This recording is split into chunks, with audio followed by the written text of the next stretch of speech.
The example that I have chosen for you is from a very recent tournament, from the Vikings tournament, where the Polish Grandmaster and star Jan Duda is facing the Russian superstar Artemiev.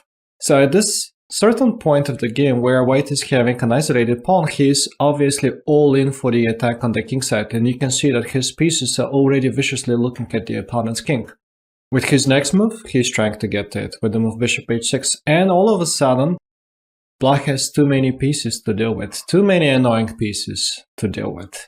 To start with, the most obvious capture here on h6 is definitely no-go. This is going to lose after queen takes h6. A lot of pieces are getting closer to the opponent's king. Rook g5 now is a threat. And after knight e7, this is actually trappy. This is something that you don't have to fall for. You shouldn't take the knight on f6, as your queen will get trapped and you will not get to the opponent's king ever. But Duda, rather, had this brilliant idea on his mind to jump with the knight on e4, and after knight e4 to sacrifice the other knight with knight g5, but to consistently clear the diagonals and the fast for his pieces so that he can eventually finish the opponent's king off with the move rook h5. Mate is inevitable on h7. So obvious capture doesn't work. Then what should black do? Right now rook g5 and queen g5 are coming as threats. How should he defend the pawn on g7? If he goes for a move like knight e7, he's going to defend the g5 square, this is true, but he's not going to bring enough pieces into the defense, and then rook h5 is going to keep on improving the position for white. He's once again threatening to take on g7 followed by queen h6, and if black just repeats the moves with the move knight f6, white is not going to do the same. He's going to go for rook g5 and win at least the exchange. The point in such situations is not to lose your tempo, not to give up, to keep on looking for ways to transfer your pieces to that part of the board where you need them most. And this is what centralization is all about. The centralized pieces can be brought to any of the flanks whenever you want. So this knight is moving to the g6 square. From g6 it is going to block both the bishop and the rook. Of course, white doesn't want to allow this, and he brings more pieces into the attack, knight e4. Now, what would be more natural than taking the knight on e4? You should try to trade the opponent's pieces, right?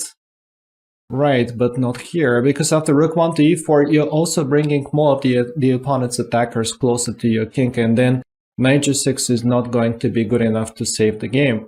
The rook on h5 is too strong, and if you are careless, if you say do some move like bishop a2, white is going to reveal his main idea, and he's still getting to your king with queen h6 check. And after rook e5, with this exposed king, with the king in front, you will always get checkmated. So let's say rook e5, knight takes e5, now all sort of threats are there. Rook f4 is leading the way, knight g6 is also there, and if the bishop comes back to save the king, there is knight g6 and this rook is going to drop. So let's accomplish the idea with the previous move, knight e7. Let's finish it. The knight is going to f5. Knight on f5 is blocking now this rook. It is also blocking this bishop, and it is even hitting the bishop on h6. And now it looks like that the worst is over for black. But no, Duda is incredibly resourceful, and he takes on g7. He didn't move forward with his bishop on h6 just to go back now, obviously. He keeps on bringing more and more power into the attack, and the point is that if the king takes on g7, one point, there is queen g5 check followed by knight f6 with quick checkmate, no go. But if we take on g7 with the knight, this is no go neither, as there is knight takes f6, and after bishop f6 and queen h6, once again white makes it to the h7 square. Again, do not lose your temper. Bring more and more defenders and try to get rid of the attackers of the opponent. So this knight on e4 should be traded now, that's for sure.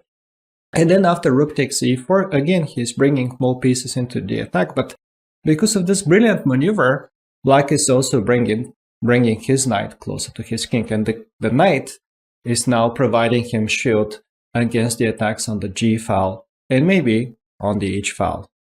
Duda keeps on bringing his pieces closer and closer with queen h6, and once again, black has to be careful. If he tries to block the opponent's pieces with a move like bishop f5, that wouldn't be optimal, as white can sacrifice the exchange. And if rook takes f5, rook g4 is opening, all the gates to the enemy king, and most likely black is just getting checkmated.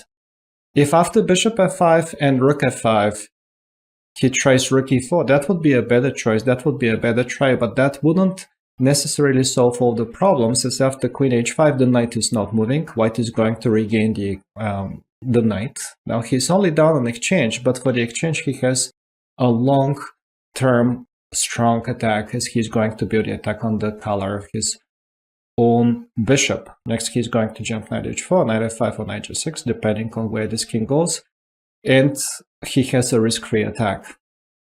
One more natural continuation after queen h6 is not going to save you. A move like queen d7 to defend along the 7th rank actually leads to mate after rook h5, and on knight h5 there is again this discovered attack. The bishop is opened and mate on h7 is about to happen. Finally, what Artemiev did is, well, he pushed the pawn to f5, and by doing so he managed to exclude all the white pieces from the attack. It's a very important moment now for the first player. If he does nothing, he will be left down a piece and he will be losing the game. But Duda is again very resourceful and he goes for rook g4. And again he finds a way to the opponent's position. Once more, Artemiev has to be very careful. He wasn't very careful actually in the game. He made the most solid move, so he brought some more defenders with the move bishop f6, which wasn't optimal, and gave another burst of the attack with knight g5, bishop g5, rook g5. And this inaccurate move queen d7 actually put him into a very dangerous situation, as now the black pieces have too many obligations, the queen in particular. And with this brilliant idea d5, Duda actually got his material back because of bishop a4. See, the queen is overworked. It cannot defend on g7 and on e8 and on e6 and take the bishop simultaneously. It has to make a move.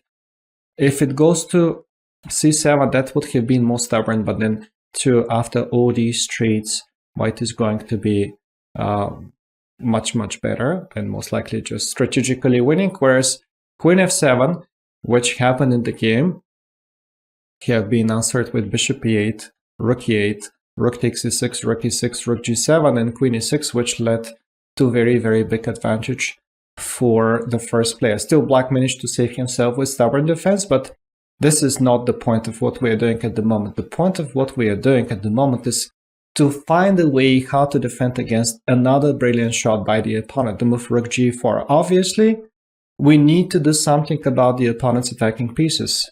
And what could be better than taking them?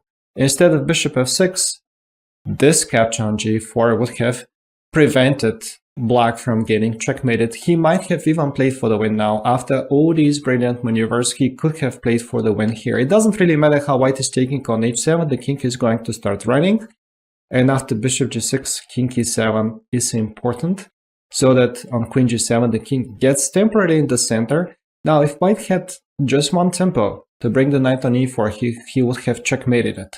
But black is in time to exclude the queen with the move queen d7, bring his queen into the defense. And even though he's losing part of his material, at the end of the day, he should be very happy with the ratio that he gets at the end. Two bishops should be better than the knight and the 3 pawns, and it would be black who is playing for the win in that case. But it all started, remember, with this brilliant maneuver of the black knight from d5 to e7 to f5, and then after the trade on e4 to g7. So remember, if you want to defend in a good way against a massive attack of the opponent, try to trade as many of his active pieces so that you can